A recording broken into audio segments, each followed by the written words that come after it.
So let's start from the top. My daily protocol is as follows. To break the all-time world record for healthy aging is first understand our target.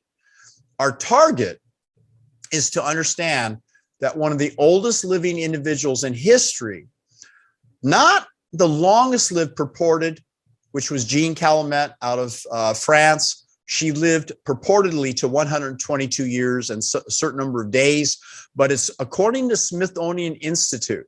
They say that it's highly likely that she received the birth certificate from her mother, who was already 60 years old, and then add that to the rest of her days of life and reached only about another 60 or 70 years of life. So the truth is, that's highly questioned. Now, whether she reached that or not, I'm not sure, but I will say this, that Bernardo Lopello is legitimate. He wrote a book, Living Beyond 100, and he lived from 1901 to 2015. He passed on just about 7 years ago. And the truth is that his diet and his exercise and his rituals of how he does sleep and so forth fit into 3 of my 7 pillars of health. Again, remember, my goal is to be the oldest, healthiest individual in history within the next 50 years. I'll have exceeded Bernardo Lopello's age and with margin be close to Jean Calumet's age. Can I do it? Are you rooting for me? Do you want to learn how I'm about to do this and what I wrote about in disease hacking to guide you and to help you to reach these lofty levels? Well, it turns out that I believe that our chance, at least for a long life past 100, but more importantly, a quality life where you have energy and you look good and you feel good and you're not drooping in a wheelchair, drooling with Alzheimer's or some chronic diseases. You see, it is very important to understand that Bernardo Lopello did follow largely all plant-based, with the exception he ate, I believe, salmon about once or twice a week. He ate fairly low oil intake. When he used oil, it was to press garlic, to extract garlic. And we know that oil has kind of a liposomal ability to deliver certain nutrients like turmeric or garlic or that type of thing.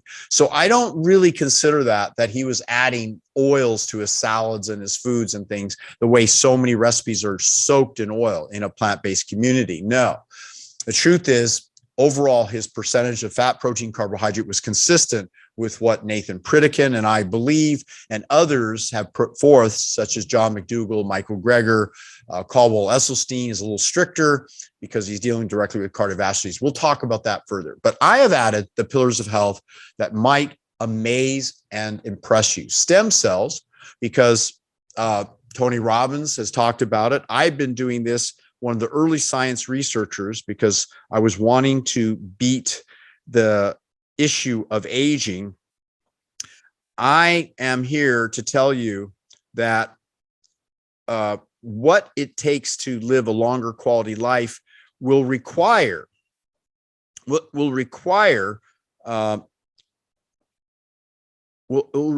attention of all of these pillars of health. And that means you need to learn how to get your hormones tested by urine and blood. Don't just expect a blood test only. A 24-hour urine test will measure over 30 different hormone metabolites. I have learned how to help people to adjust over 100 hormones. Why? Because I believe it'll allow me to exceed this lofty goal. So what are the pillars of health? One of the things that I do, particularly almost every morning, sometimes in the evening, that you must do to live a longer, better quality life, and it's something that Dr. Terry Hertog felt was necessary to break the aging code, because this book is just one of many books that Dr. Terry Hertog and I have studied closely together, the Atlas of Endocrinology for Hormone Therapy, that it's not enough just to be on a plant-based whole foods diet. It's not enough to exercise and to do stress management. Although I don't belittle those, they're probably the 3 most important pillars of health. You know, Dan Buettner's work, that love and connection was one of the #1 reasons that people lived longer, according to his science and research. Therefore, make love every day to live longer. My book and course, Mastering Love, Sex, and Intimacy, even though in the face of the fact that most marriages are sexless marriages. What do I mean by that? Most people have been struggling because after that initial honeymoon and they fall in love and the hormones are really raging and everything's good, literally only a month or two or maybe 6 months or a year later, it goes from maybe intimacy and lovemaking once a day, then 3 times a week, then once a week, then once a month. And then we have what's called a sexless marriage. And I believe there's many reasons for it. One of which is we allow our hormones to decline miserably. Now, I'm not here to teach the love sex course because you're adults. And I would suggest to you, I've put forth a concept that most scientists and researchers are finally coming around clearly to accept. And that is something that Ian Curran in his book wrote, She Comes First. For a lot of reasons, the Thinking Man's Guide to the pleasure of a Woman is why John Gray recommended my Mastering Love, Sex, and Intimacy book, saying it was one of the most important books. In fact, he said this practical guide for creating love, lasting love, intimacy provides new insights to make you a star in the bedroom. Why is that so important? It's not a macho thing. It's not an alpha male thing. It's communicating, teaching couples how to communicate, to understand what's called the love languages, which I'm sure you've heard of. But in intimacy and love, it's different. The love languages in communication in career and business, that's different than how you conduct yourself overall. But you really have to be sensitive to the research and the work that we're talking about.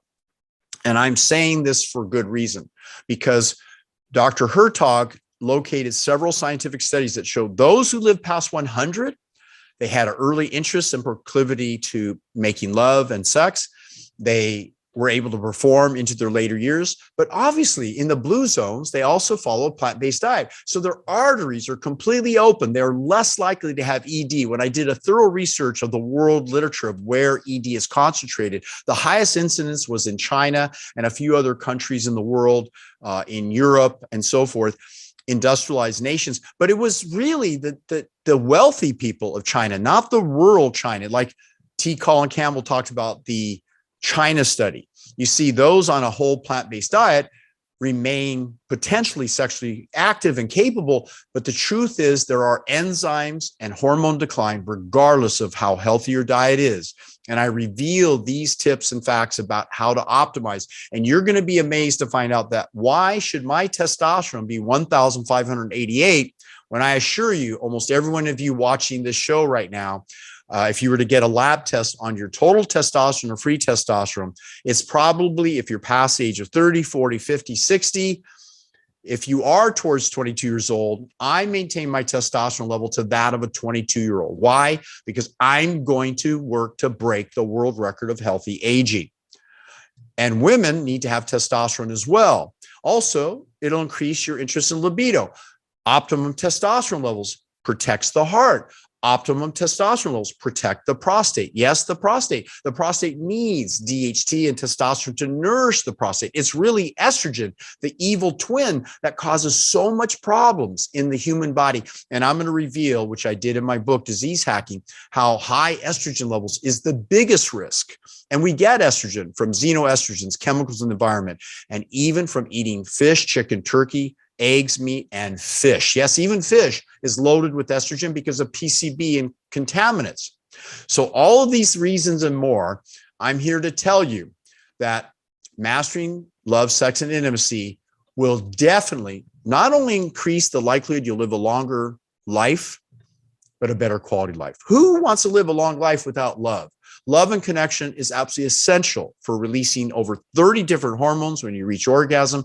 These things are part of taking that edge off, that stress, bringing you to greater levels of sleep, better than CBD, better than melatonin, and all the little sleep methods. Guess what? Making love before going to bed is a great way to get to sleep. Now, I would make love before you eat dinner because People eat too much, they eat wrong foods, it interferes with your ability to make love. Now, the best time to make love is first thing in the morning. Why? Because that's when your hormones are optimized. They've been restored all night if you're getting proper sleep. And if you're not addicted to coffee or caffeine, which interferes with your sleep cycle and interferes with your hormones. Yes, coffee increases estrogen levels badly, and this inhibits love making and sexual function. Alcohol inhibits the ability to achieve love-making potential because alcohol increases estrogen. Beer is the worst. And yet all these media and TV shows and everything promote the use of alcohol.